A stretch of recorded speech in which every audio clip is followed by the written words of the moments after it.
नमस्कार मित्रांनो, क्रिश अपडेट या यूट्यूब चॅनलवर तुमचं स्वागत. तर मित्रांनो, मान्सूनचे जे वारे आहेत ते संपूर्ण महाराष्ट्रभर आता पसरलेलं आहे.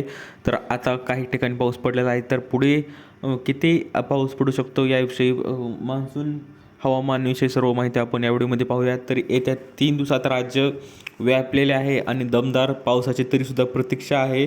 तर जे हवामान विभाग जे सांगता IMD, तर IMDचं म्हणणं आहे की पुणे हवामान विभागाकडून नैऋत्य मोसमी वाऱ्याचे मान्सून प्रवाह वाढल्याने देशातील वाटचालीस वेग पकडला आहे आणि अरबी समुद्रावरून प्रवास सुरू होताच बुधवारी अवघ्या 3 दिवसात मोसमी वाऱ्यांना संपूर्ण महाराष्ट्र कवेत घेतला आहे. राज्यात जवळजवळ सर्वदूर कमी अधिक पावसाने हजेरी लावली असून आता जोरदार पावसाची प्रतीक्षा आहे. यंदाच्या मान्सून हंगामावर अल निनोचे सावट आहे. यातच केरळमध्ये उशिराने दाखल झालेल्या मान्सूनने संपूर्ण महाराष्ट्रातील आगमनाला उशीर केला आहे. परिणामी शेतकऱ्यांच्या चिंता वाढल्या आहेत.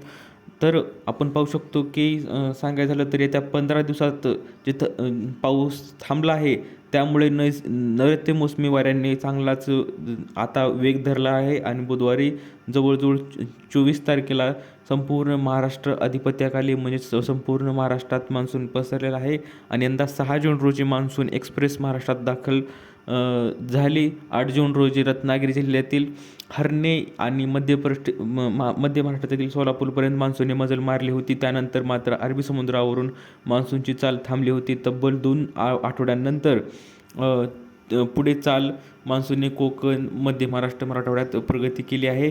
तर मित्रांनो, सांगायचं झालं तर तुम्ही इथं नकाशा तुम्ही स्क्रीनवर पाहू शकता की संपूर्ण महाराष्ट्रात आता सध्या पाऊस कोणत्याही क्षणी किंवा कधीही पडू शकतो, कारण की मान्सून संपूर्ण महाराष्ट्राभर पसरलेला आहे.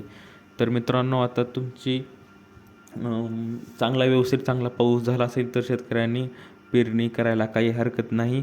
परंतु शासनाचे निर्देश आहेत की 100 मिमीच्या वर जर पाऊस पडला, ओल झाली तरच तुम्ही पेरणी करून घ्यावी असं शासनाचे आदेश आहेत. तर अशी ही अपडेट आहे मित्रांनो. दिलेली माहिती समजली, व्हिडिओला लाईक करा, जास्तीत जास्त शेअर करा, चॅनलला सबस्क्राईब करायला विसरू नका. तर भेटूया पुढच्या व्हिडिओमध्ये अशीच एक अपडेट घेऊन. तोपर्यंत धन्यवाद.